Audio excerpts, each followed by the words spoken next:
That's right, because so many of them were a pain in the ass for like 20 years. Okay? And if Terry were here, she would verify that. So Jim has suggested that we have some people either come up and roast me or toast me. We're going to start with my son, and I want to tell you this, okay? My daughter gave birth to a baby on Monday, and I took the day off to be with her the whole time. His name is Christian Michael Coleman, and today she sent me an email picture. He was wearing Billy and I found this newborn outfit that said Team Grandpa on it. So she put it on him so that he would wear it. Okay? So when he crowned, now we weren't in there, but her father-in-law and I were relegated to the waiting room. And let me tell you, the waiting room at St. Joseph's Women's Hospital is like a cross-section of humanity, okay? You get people that are fairly affluent, educated, and then you get these people that, like one black lady, she had to be like 17. You could see her stomach, and she had these tukas on. It was like, and I told Bud, who was an Annapolis graduate, I said, look at that girl. He said, oh man, wow. Well, anyway, so when the baby crowned, the first thing that my daughter said was, oh my God, he's a midget. The doctor said, Michael, he's not a midget. Then he has a full head of black hair. So the doctor said, she said to the doctor, oh my God, how do I have a black baby? How am I giving birth to a black baby? The doctor said, he's not a black baby, he's got black hair. So after the baby was born, she said, gosh, I just hope he's not as hairy as Luke. Uncle Luke. So Uncle Luke is going to start. That's awesome. He's like the 40-year-old virgin.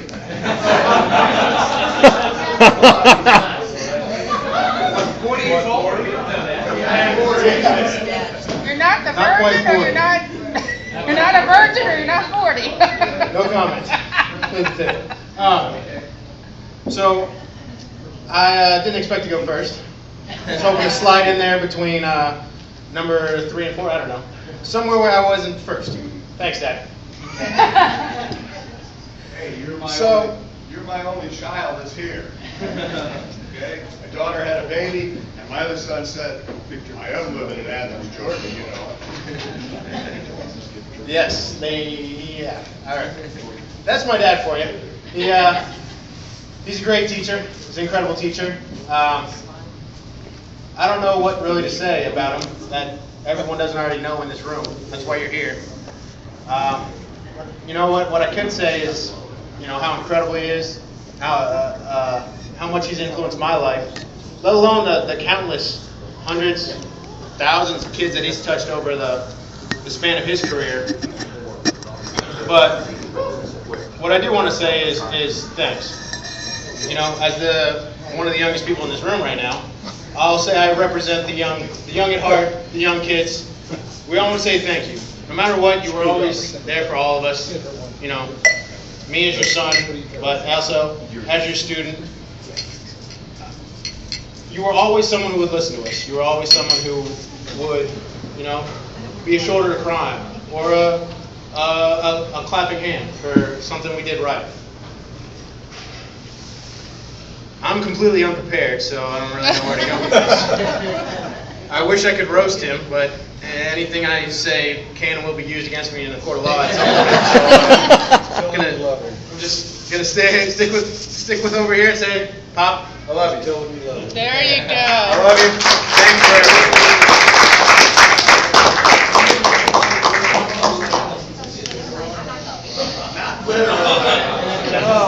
I did not touch kids literally.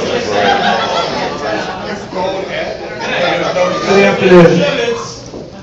I'm Howard Saviott.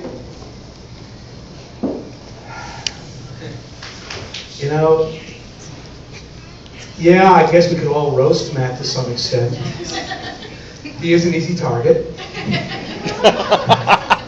I could always, well, I won't go there. I was going to say toes. Matt Howard is a great person. For 20 years, he was the department head over at Bloomingdale.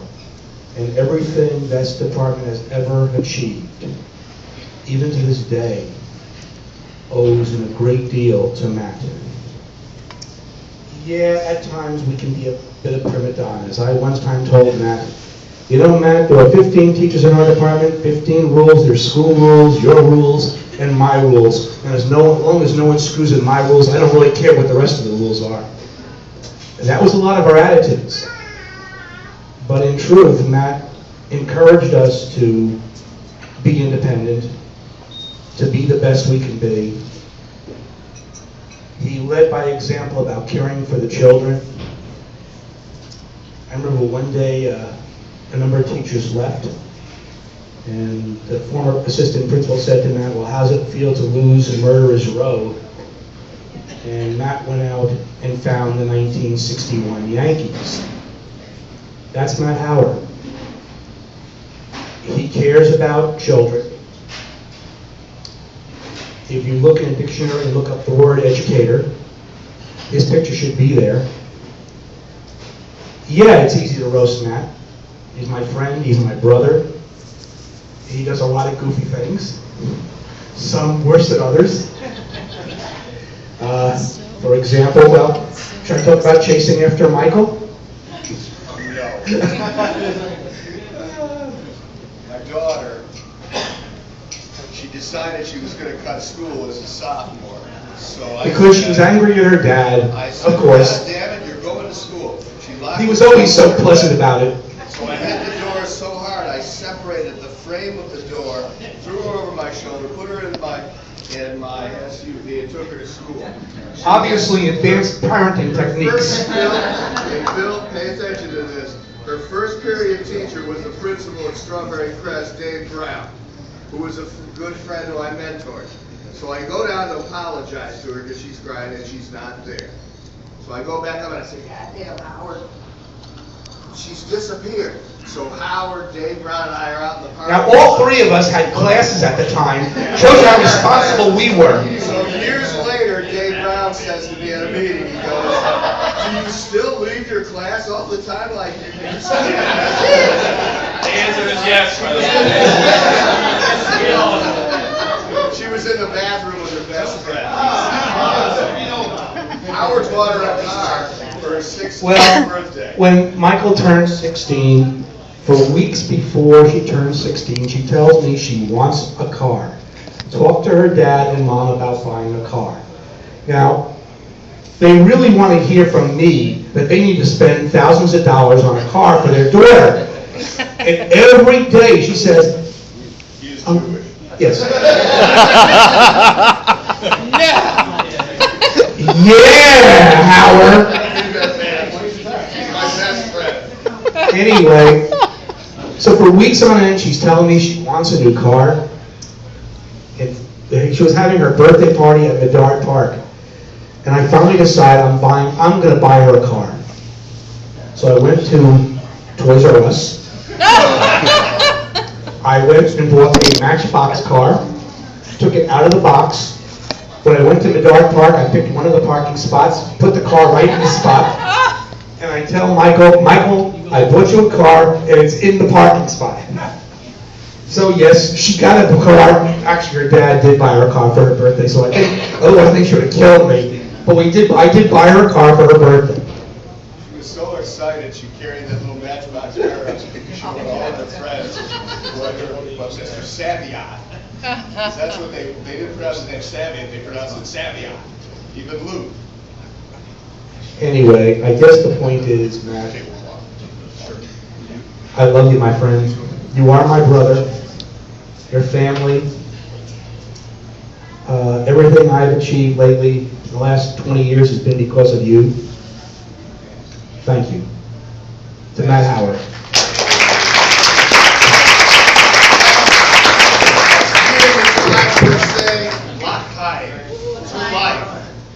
To life. Yeah, thanks.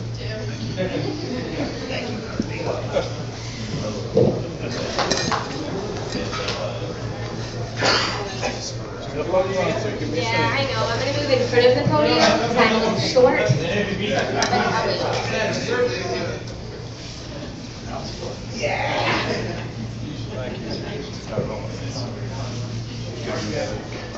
You know why? Strawberry daiquiri.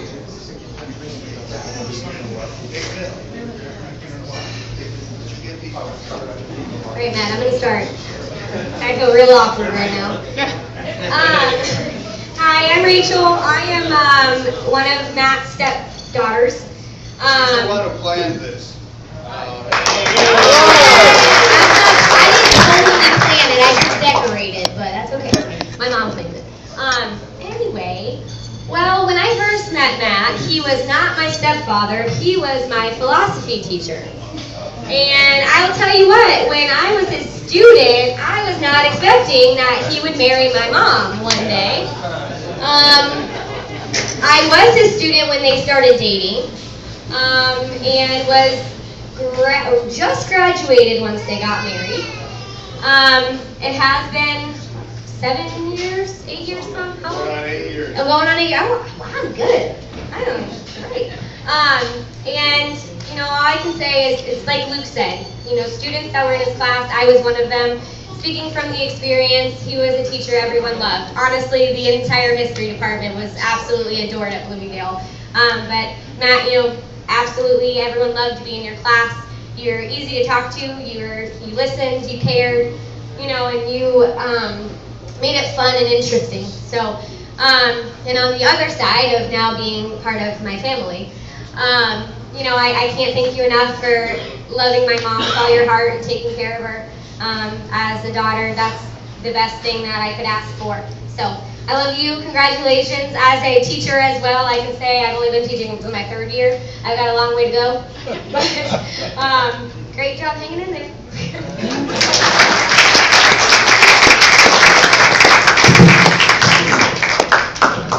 I'll be right back.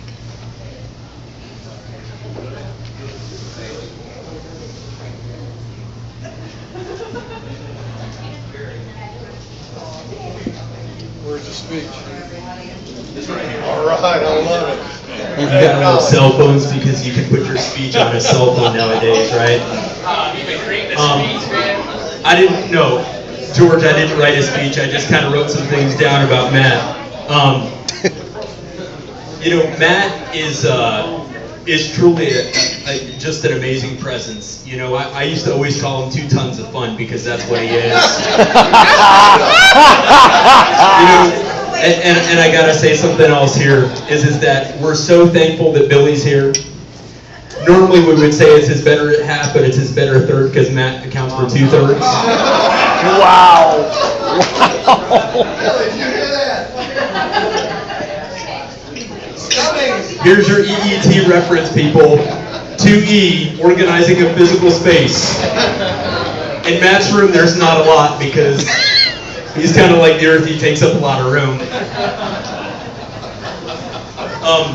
I can tell you that that Where's Waldo is based upon Matt as a teacher because realistically, you never know where the hell he is. Really, he teaches for 7 minutes and wanders for 43. On block scheduling, Bill, that's not he true, talked for Larry. 10 minutes and wandered for 80. You know, I gotta say that I had so much fun working with Matt. You know, he was the teacher that everyone wanted that I never got to have. And when I was working for Matt, I used to always want to have fun with him and joke around with him. And one of the things that I used to do was that because Matt wandered so much is that I like to surprise him because there's nothing like surprising a man that's a little bit overweight and possibly on the verge of a heart attack. So Matt would be coming out of somebody's house, or I'm sorry, somebody's room, and I'd be standing outside the room and I would yell, I'd do my Howard Dean and go, yeah! And it would scare the crap out of Matt, and he'd run after me, but I just kind of backpedal slowly because Matt didn't run that fast. I did learn a lesson about Matt though, right? And it was the powder puff football, whatever it was. I was coaching the 9th graders, and we were getting ready for this game, and Because I know how to coach. and you know, we actually did pretty good. We almost beat the 11th graders, but Matt was coaching the seniors, and I was trying to get my team a little pumped up and stuff. So I was like, all right, I'm going to show you how this is done, even though we can't tackle. So I went over to Mr. Howard when he wasn't looking, and I tackled him. The problem was is that he rolled over on me, and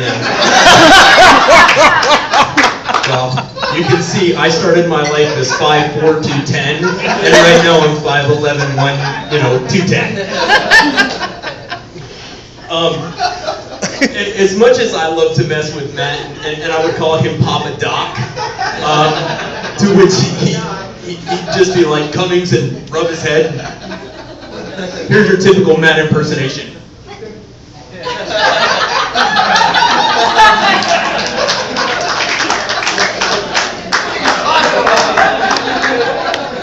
Oh my God, I'm not even a third of the way through this, Matt. I'm kidding. This is not a joke when I say this, is that I actually got hired. Well, when I say I got hired, is that my informal interview with Mr. Howard was on Cinco de Mayo at Rio Bravo. I needed a job. I was just about to graduate from college, and I looked over, and my future wife was working the bar back area, and my brother said, "Isn't that Mr. Howard?" And I said, "Yeah."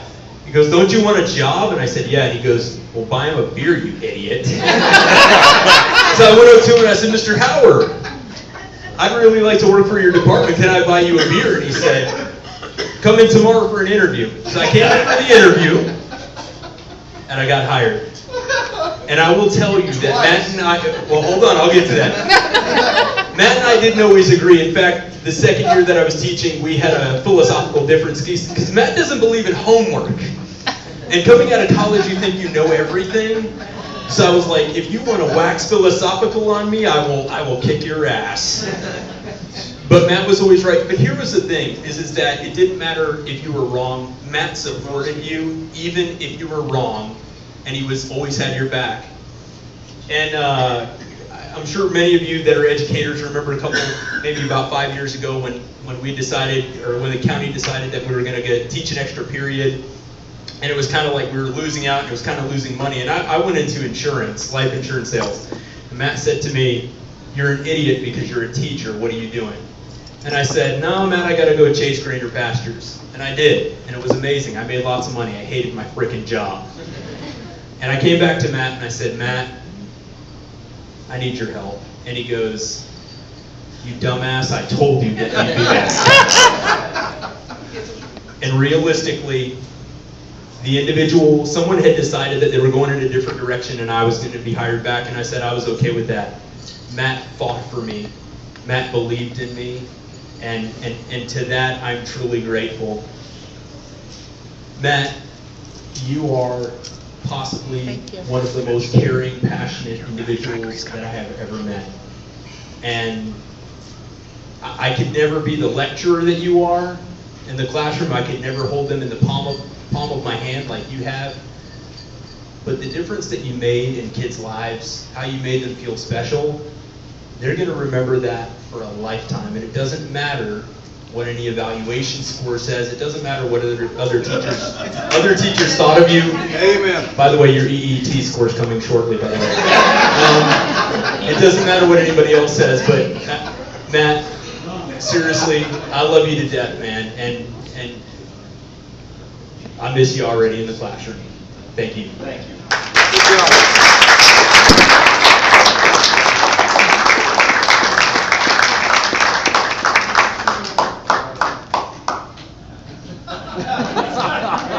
Grover's belly for good luck.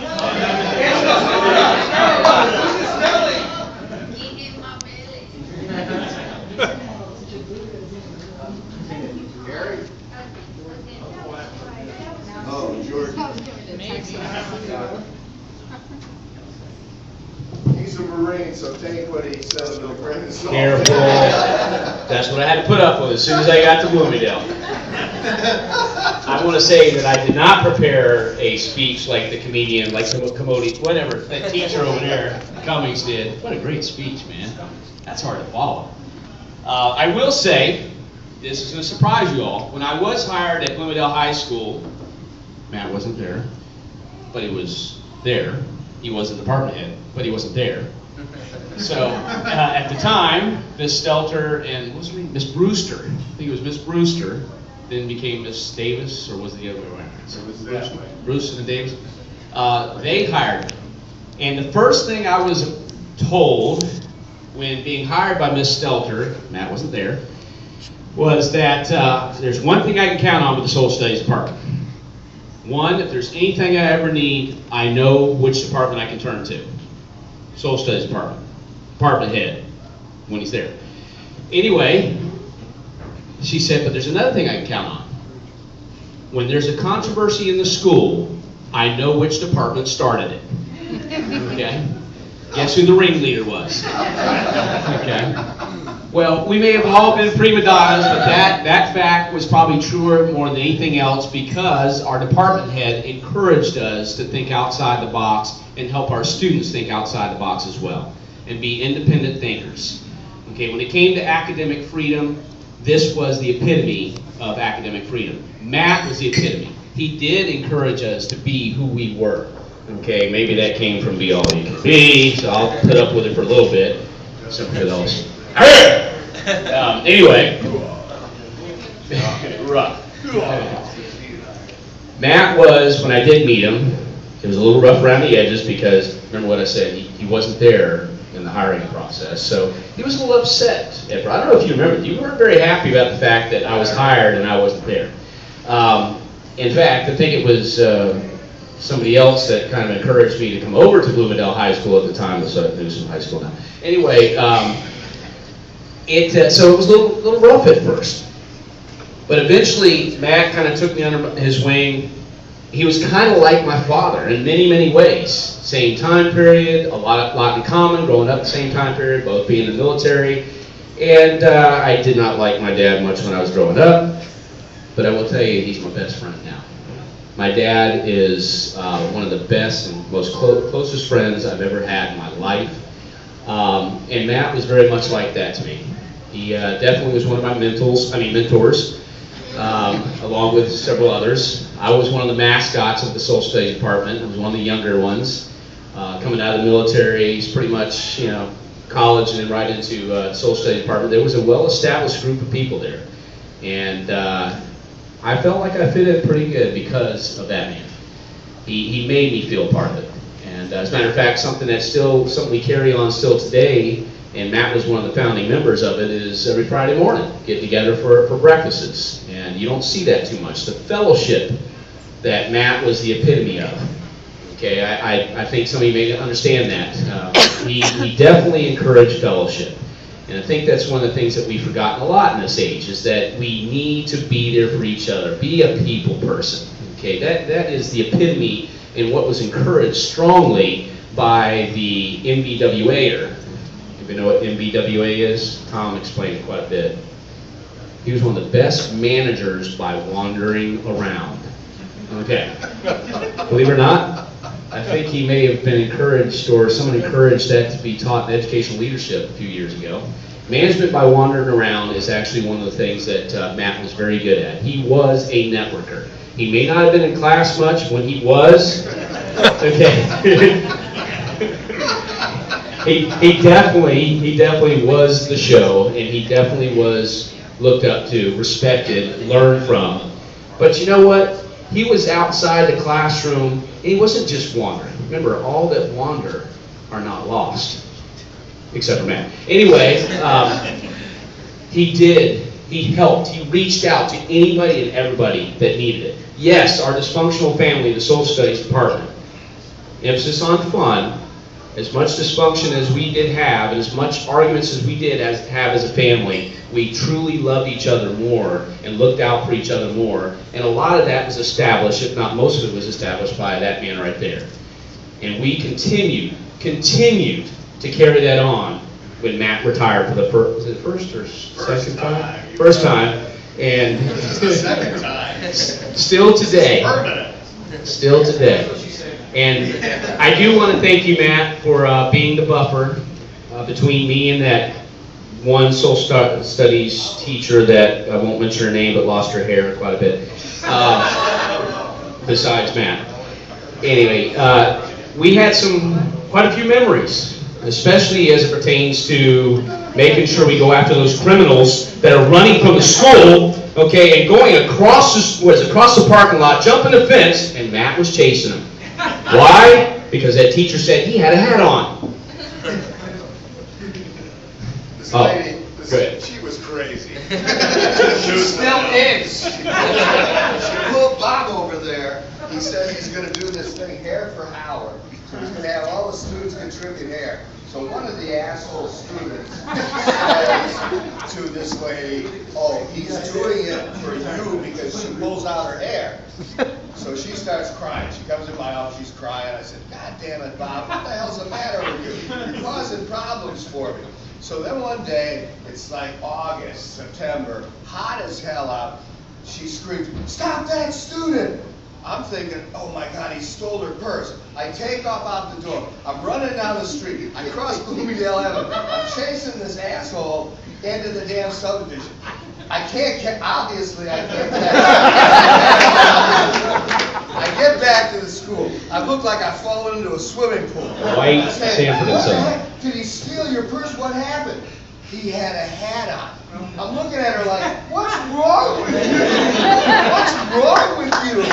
Jesus, you know, the rules, yes, we should, so there's some rules we should follow, obviously. I'm not going to steal, I'm not going to rape, I'm not going to murder, okay? But people are, the rules aren't meant for people, people are meant for the rules.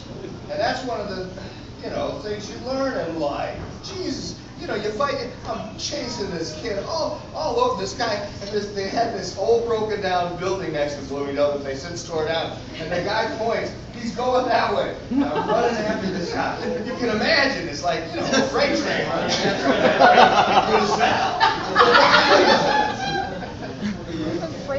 Yeah, I think you came back and he was the white Prince Sanford. Hold on a second, you gotta get the... Tigger! My Tigger! I think it's a big one. This is the big one, I'm coming, I'm over here. This Manzella. Anyway, there was some great memories, and by the way, we were such a great department that no one wanted to be with us in lunch. I don't know if you guys know about it. So we definitely chased people away for good reasons. I will tell you that Matt definitely was the one that he definitely kept things interesting in more ways than one. Okay, that's a roast and a toast, by the way. Okay, Matt, I want to thank you for giving me the opportunities that I have had as a teacher.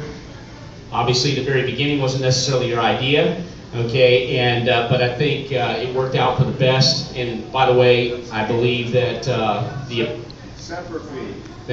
Thank you, dog. And I love doing what I do, and I think a lot of it has to do. Hey, B-E-I is pronounced E in Latin. It's okay. It's all right. Fidelis. Okay. We'll let you slide. We're not English teachers. Matt, thank you very much. I appreciate it. Congratulations.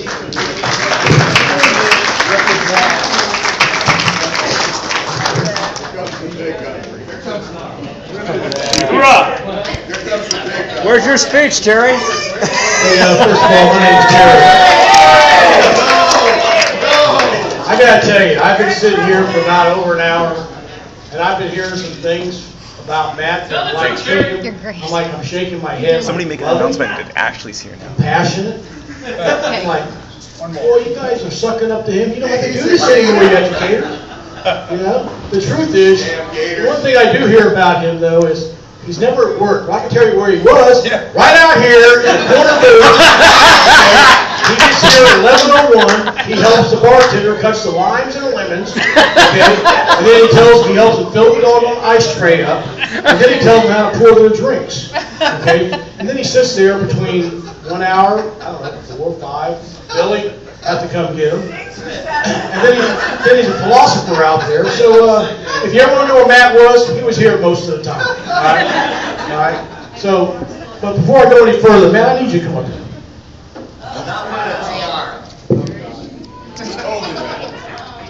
You stand here. You know, he tells me. Hey, You know this is not a toast, it's a roast. Okay, you stand here with your arms to the side. You don't say a word. And attention. Okay? Oh, my. You don't say a word. I'm not wearing a Klansman outfit either.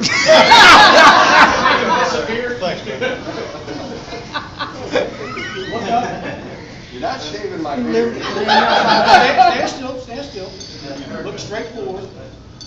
Don't say a word. We're gonna go down memory lane. Don't move. Look towards the crowd. Okay, you know, The Adams family. I don't follow the rules, brother. Alright. you know, Matt, sometimes here at the Harry, why- Barnacles, depending on how many drinks Matt had, we can tell what kind of mood he's in. And there used to be a bartender here named Paula that she had it down to the number science. I don't remember exactly what it was. It's like 1 to 4, he's in a happy mood. 4 to 8, he's in a Philosophical rules. 8 to 12, he's in the Sexy mood. sexy mood, and 12 plus, he's in a grumpy, pouting, lip-over thing. Besides that, there's a couple of names that we have given Matt here, or I have I given can Matt still here. drink a lot, Pete. Okay, without Matt talking, y'all go down memory lane, the Adams family. What does this look like right here? If this is not Uncle Fester, I will kiss your rear end. He puts a goddamn picture of me all over the place in the bathroom with Uncle Fester and me, and he says, "Who's the real Uncle Fester?" Yeah, I did that, but you know, Matty here, He said, you know, there's some times Matt and I argue. Sometimes? And you know, I gotta tell you, when two drunks argue, you know how that is? That is pretty ugly. We don't even remember what we're ugly in "Hey, arguing Harry, about. he's another Army Ranger knucklehead. But, He jumped too many times out of a plane without enough oxygen." you know, Go ahead.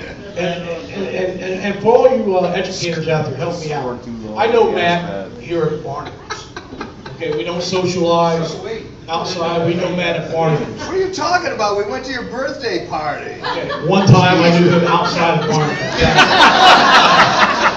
Yeah, I knew a lot about you. All right. Does he, it's a yes or no question. These are yes or no questions. Does Matt think he know it all? Yes. Shut up! What are you talking about? Okay, now that was a question, does he think he knows it all? I Question do know is, more than most people. now the second question is, Brighter than 90% of the human race. man, you're worse than a woman, shut up. Don't sexist stuff. All right. Question was, Does he know it all? Does he think he knows it all? Does he think? And you say yes. The question two is, does he know it all? You understand that? That what they just hosed? No. They didn't hose me. They hosed you. For you others out there that have been with Matt other times, does Matt at times think he's very sexy? Is he portraying how sexy he is? Like, that song, I'm so sexy, and he moves around. I'm so sexy. Open my present. hang on. Wait. Start again. Okay. So we all agree that Matt thinks he's so sexy, right? Now the next question is he?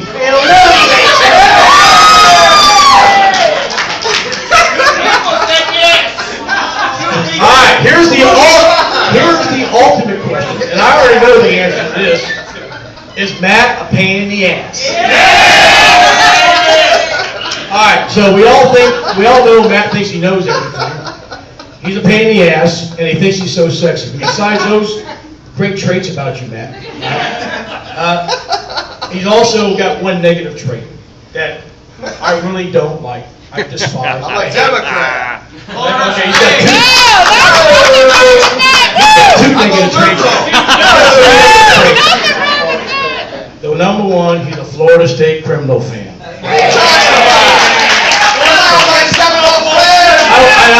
And I will say again that, you know, we make bets, and this year the Florida Gators kicked your all's butt in your hometown. That's okay. Yeah, but you saw bitches didn't win a championship. What championship did Florida State win? Well, I'm not going to get into this. Harry doesn't even refer to the Gators. He refers to those people in Gainesville. Well, Harry, you know, I liked you, but I don't like you now. Well, look, Maddie, you asked me to roast you 2 weeks ago. A week ago, when I was walking in, you were walking out with your lovely bride, Billy, you said, I don't want you to roast me. I said, oh, you sure? He said, absolutely, I don't want you to roast me. Then 2 days ago, I came in, and he said, hey, did you get your note on your car? I'm like, no. He said, I don't want you Yes, I want you you. did. I said, I want you to roast me. I said, I just It's can't. because you can't read. So, but one thing I know about this man here, if you ever want a good conversation, about half the time you'll get it. The man, you know, God has given us all a gift. And God has given Matt the gift to gab. The man has got the ultimate bullshit flag flying every day. Part of it. Shut up. All right? He is the ultimate BS on the street. So we sit there, we're kind of like the movie Cheers, the bar. Shut up. Hey, no, right here, boys and girls. So Matt, congratulations on your retirement. Thank you, you bull. They don't want you to open up your wisdom and help cut lines and limits every day. So Billy, lock him down at the townhome. He don't know your way. All right. Besides that, congratulations. Thank you. And I'm looking forward to our great discussions and our lies that we tell each other for many years. Thanks a lot.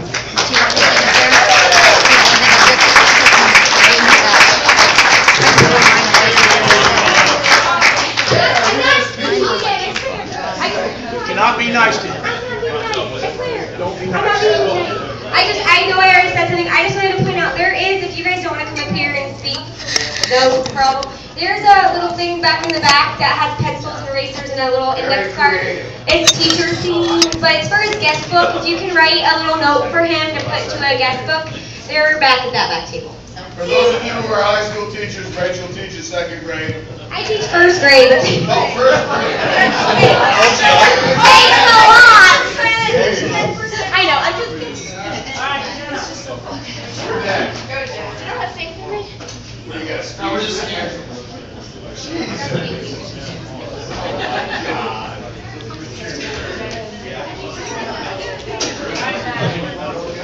Hi, I'm Jenna. Hi. Okay, so I've known Matt for only about 5 months. Me and Matt shared our 4th period off period together. And I cannot thank you enough for all of the advice, humor,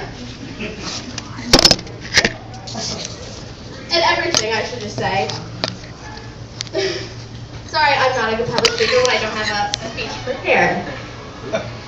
Matt, you've had my back this whole semester. Anything that may have gone awry.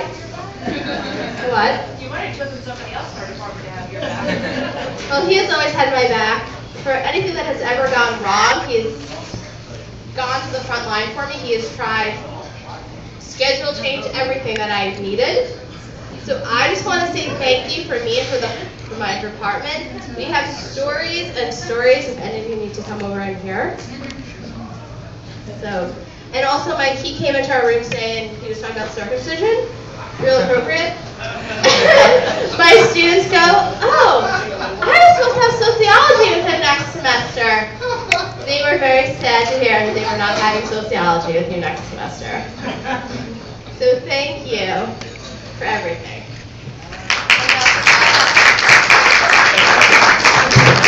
Doesn't mention the circumcision, Jesus. Sorry. I don't know what that meant. Hi, I'll keep this short, I promise. But my name's Lindsay, and I had Matt as a teacher in high school. And I cry, but he inspired me to become a teacher. And some days, like today, when I get the email that my EET evaluator will be coming in for an informal this month, I hate him. So I'm like, thanks, Matt. No, most days though, I'm so grateful, and I'm just so happy that I had you as a teacher. You inspired me to become one, and I'm just sad to think that nobody's going to have you as a teacher anymore, but you'll enjoy retirement, and I know I can find you right here on Monday nights and play trivia, so.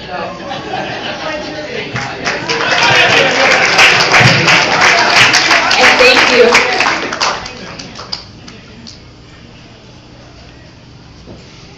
Sure, get over here.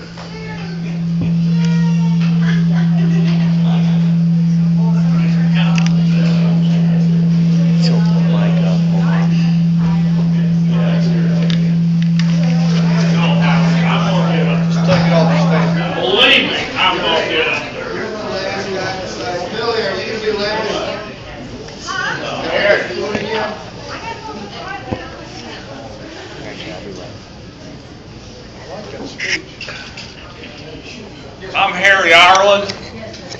I've had it's great listening to y'all talk about him, but I've known the man for over 40 years. I'm not a math teacher. One of you math teachers can tell me how many years I've known him. I've known him since 1968, which might be good or bad. He and I were at Florida State together as freshmen at Smith Hall. And you kind of have to understand what Florida was like in those days. They had the sorriest education system that ever lived. And how in the hell both of us got into Florida State and managed to graduate is a true miracle of God. They had people in the, and Maddie, this is no BS. Smith Hall had what, 100 people on our floor? And when we started there was one in every room. When we left, 2 in every room. When we left at the end of June, most of the rooms were empty and nobody had a roommate. I mean, that's just how education was in Florida in those days. And we lived across the hall from each other, and then we later lived together as fraternity brothers for a year, and that was like the odd couple. You know, Maddie, I love to call him Maddie. It drives him crazy because that's what his mother used to call him. So I've always called him Maddie.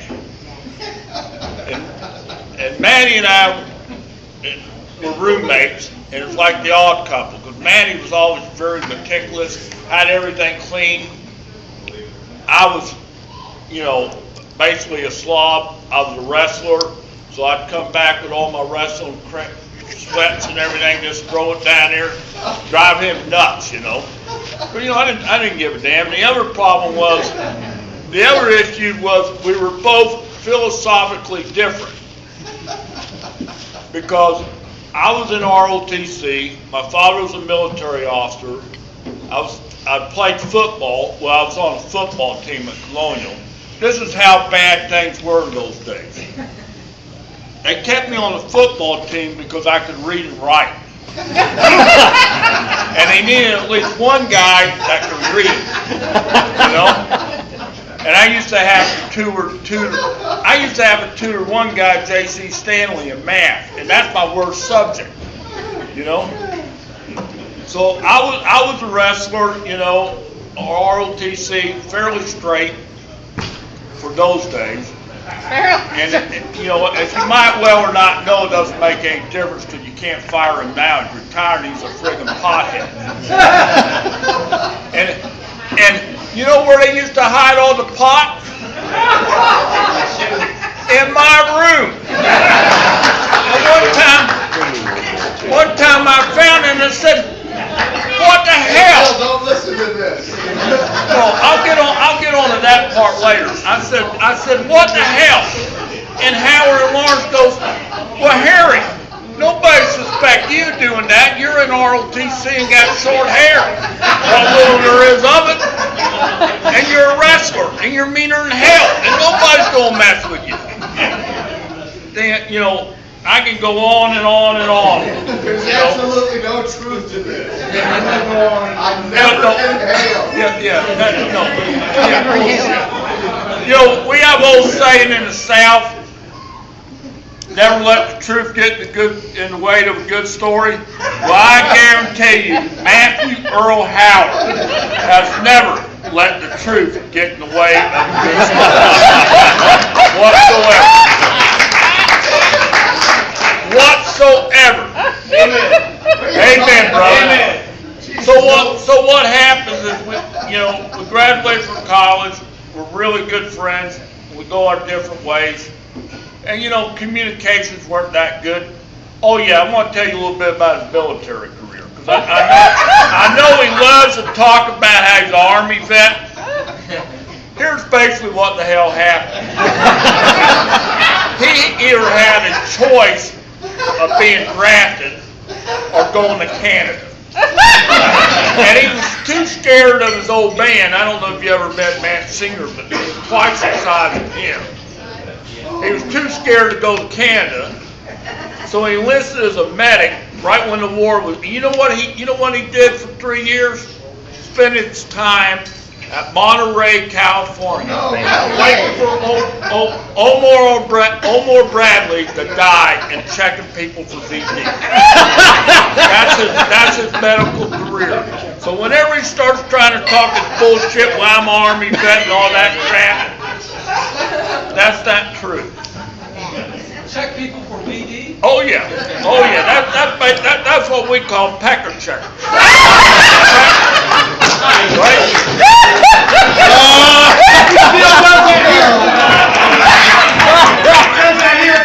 This is the best man at my wedding, okay? My first wedding.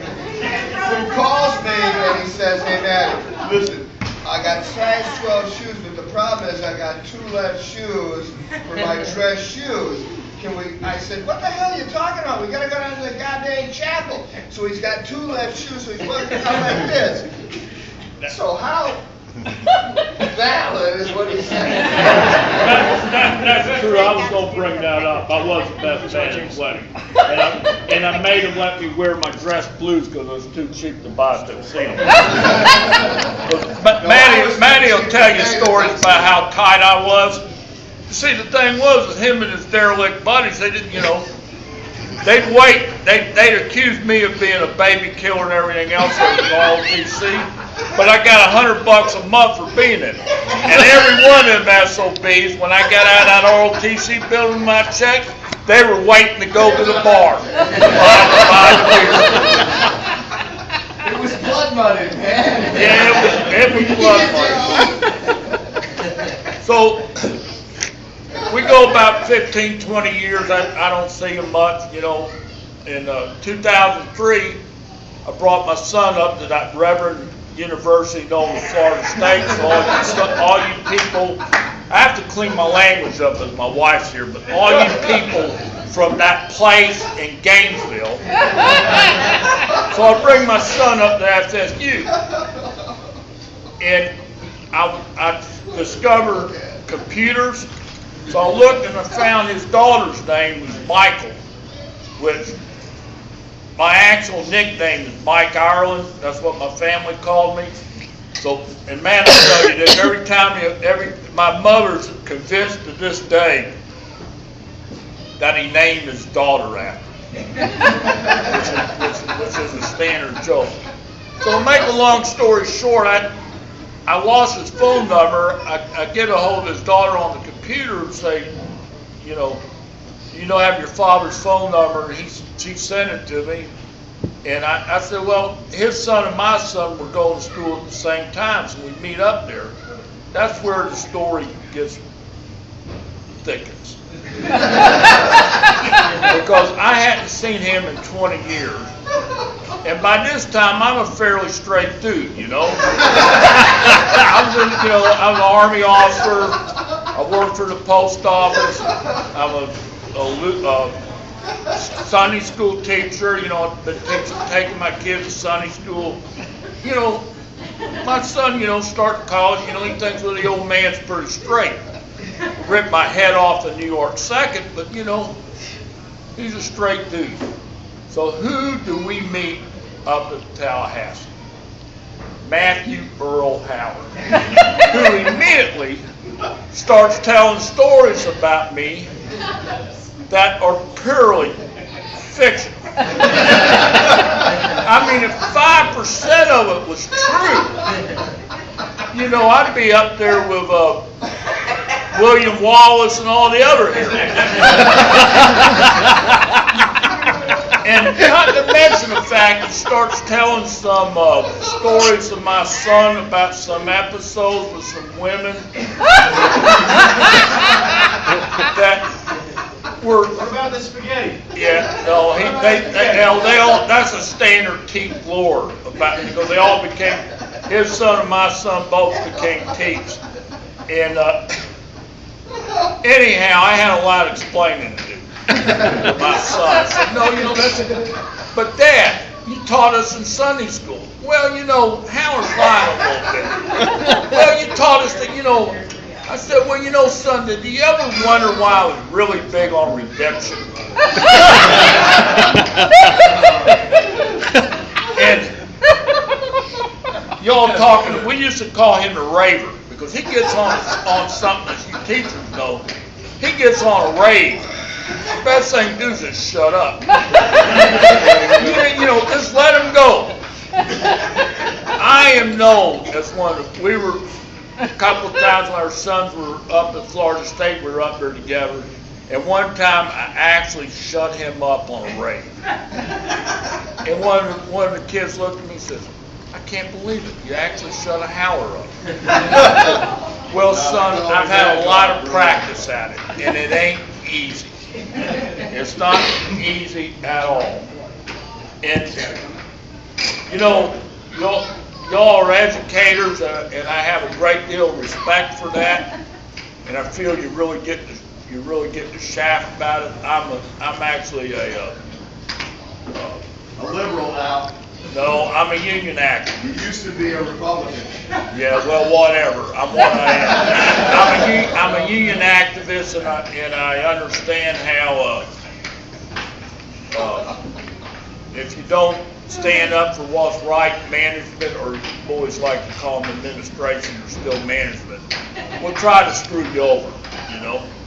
But so I as a brother union activist, I appreciate your stand, and I've really what y'all said about Matt's absolutely true.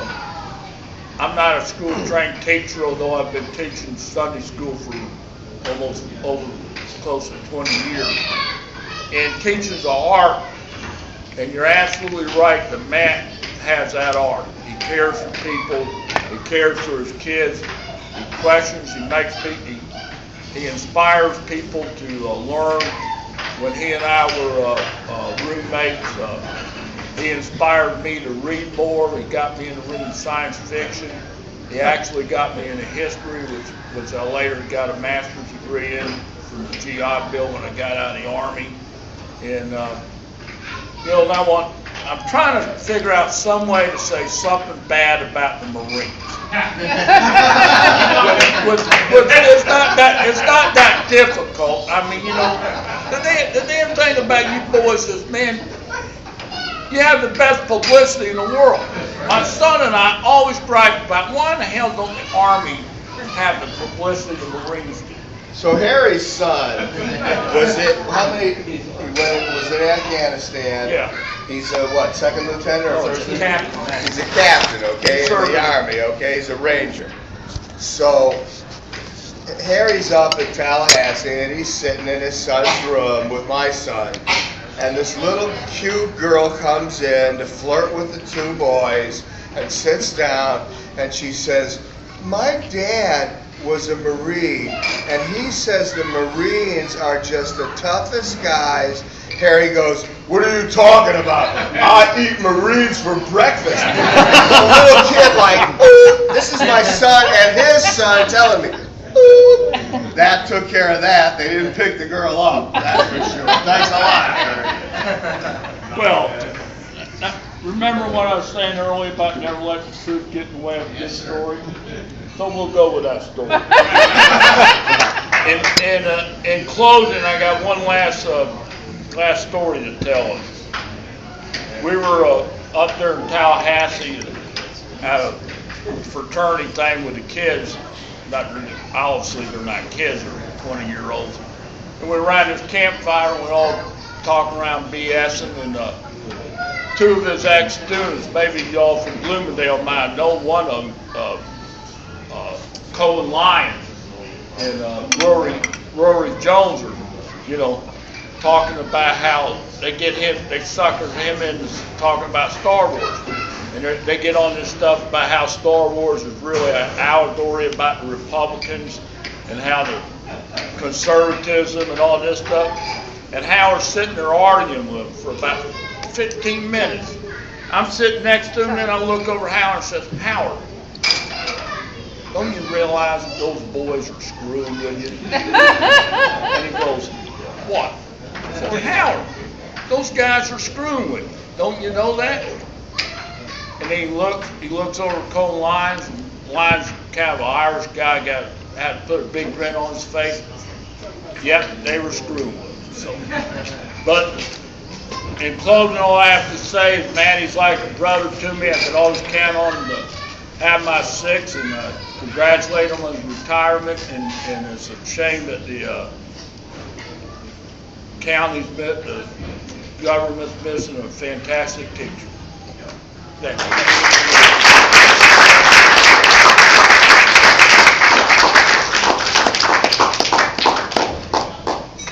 Hey Matt, real quick, I just got a text in from Walgreens. They got a part-time job since you're retired now. They got one of those pecker checker jobs over there now. There you go, buddy. Walgreens, right here. All right.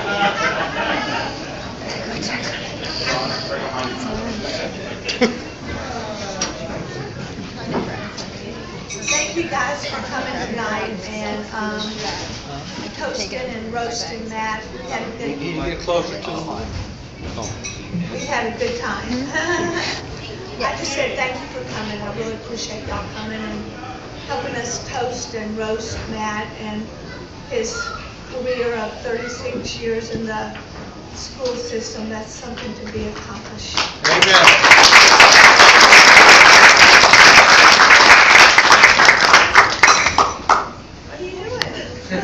I can't quite hear you. You gotta get closer to the mic.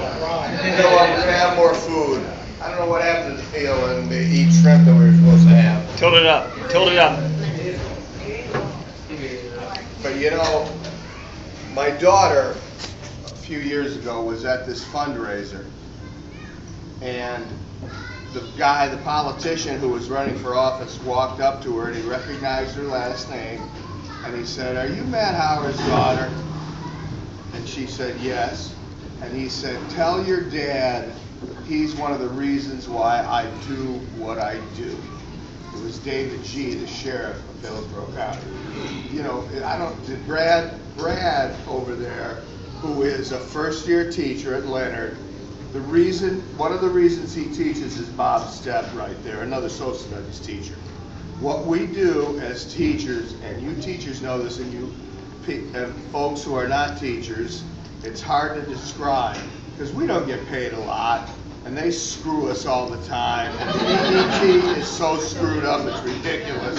I mean, I got a joke letter in my pocket,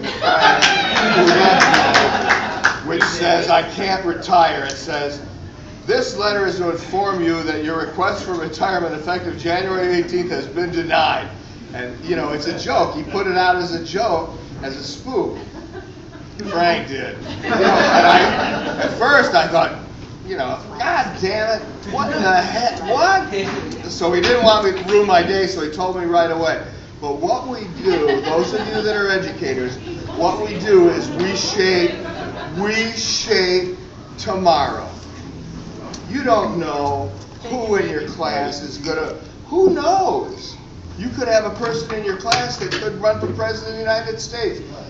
I'll tell you, I love being department head at Bloomingdale. I shaped so many people's lives. I love being a part of Leonard High School. And that's a tough nut to crack, man. My son is a demographer at the University of Georgia, okay, for the Carl Vinson Center for the Study of Government. And so I read him, I just picked randomly one of my lists of students at the beginning of the year. You know, I've had, in my classes at Leonard, I've had 2 kids with the same first and last name who aren't related. I got kids and they can't speak English. This group of people right here is the most dedicated group of professionals because they deal with so many difficulties, so many kids that are poor. They don't have cars. Bloomingdale, shit, the goddamn student parking lot, the cars are better than the teachers' parking lot. Okay? Leonard, there ain't no cars in the student parking lot, it's the teachers parking in the student parking lot, because they all run